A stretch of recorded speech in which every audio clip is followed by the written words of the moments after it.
পারিবারিকভাবে মানে কতটা নিচুতে আমরা নামতে পারলে মানে এই টাইপের কথা গণমাধ্যমে এসে বলি যে শেখ হাসিনার যে প্রতিকৃতি তার মতো হচ্ছে আমার শাশুড়ির প্রতিকৃতি। সরি টু সে, যিনি ছিলেন তাকে দেখে আমার আসলে এমন মনে হয়নি, কিন্তু কেন যে তিনি এই টাইপের কথা বললেন, তাহলে মানে আমি একটু আগে যে কথাটা আপনাকে বললাম যে পারিবারিক যে ভদ্রতা সভ্যতা, এটা এখনকার দিন মানে এই যে এখনকার ছেলেপেলেদের যে ব্যবহার বা এই যে স্টুডেন্টরা বর্তমানে যা করছে, এই পারিবারিক ভদ্রতা যে পরিবার থেকে উঠে যাচ্ছে, এ থেকে মানে মানুষের কালচার থেকে উঠে যাচ্ছে, এটা কি তার প্রমাণ না? আমার শাশুড়ি, আমার মা আমার কাছে খারাপ হতেই পারে, তাই বলে তো হচ্ছে আমি শেখ হাসিনার প্রতিকৃতির সাথে তো আমি মেলাতে পারি না, এবং সেটা হচ্ছে পাবলিকলি আমি বলতে পারি না। এবং আরেকটা বাচ্চা যার হচ্ছে বয়স মনে হয় এখনো 16 হয়নি, তার বয়স বড় জোর 8 থেকে 10 বছর হয় কিনা সন্দেহ। সে বাচ্চা বলছে চোখের মধ্যে গ্লাস দিয়েছে, 16 বছর সে আমাদের অনেক জ্বালিয়েছে, আমরা হচ্ছে পয়লা বৈশাখে অনুষ্ঠান করতে পারিনি, স্বাধীনভাবে চলতে পারিনি।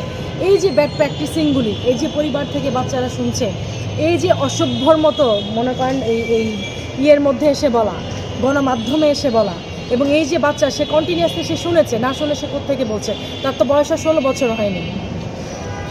তারপর ইভেন দেখা গেছে যে তার যে বাবা মা তারও হয়তো বা দেখা গেছে বিয়ে 16 বছরও এখনও হয়নি, কিন্তু এই বাচ্চাটা এই প্র্যাকটিসিংটা হলো কোত্থেকে? নিশ্চয়ই আমার আপনার মুখ থেকে।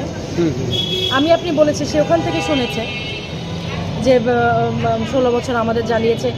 আমি এত মানে আমি কেন, আরও কেউ এত বছর কি মানে মানুষের কথায় মনে হচ্ছে এত বছর কি আপনার রমনাতে বা হচ্ছে আমাদের ঢাকা ইউনিভার্সিটিতে টিএসসিতে কি আপনার যে ইয়ে করা ছিল, আপনার কাটা দেওয়া ছিল পয়লা বৈশাখের দিন যে কেউ পয়লা বৈশাখ উদযাপন করতে হবে না, বা কেউ পয়লা বৈশাখ উদযাপন করতে পারবে না, বা কেউ লাল শাড়ি পরে চুরি করে বের হতে পারবে না, মানে এরকম করে কি কোনো নিষেধাজ্ঞা দেওয়া হয়েছে? নাকি ওই যে আপনার কি বলে শহীদ মিনারের কেচি কেটে ওভাবে তালা মারা হয়েছে? যে এই টাইপের কথাবার্তা মানে আজকে আর সংবাদ মাধ্যমগুলিকে আমি আশ্চর্য হয়ে যাই যে এই আপনি নিজেও তো একজন মানে সংবাদকর্মী, আপনারা কেন এই টাইপের অবান্তর কোশ্চেন মানুষকে করেন?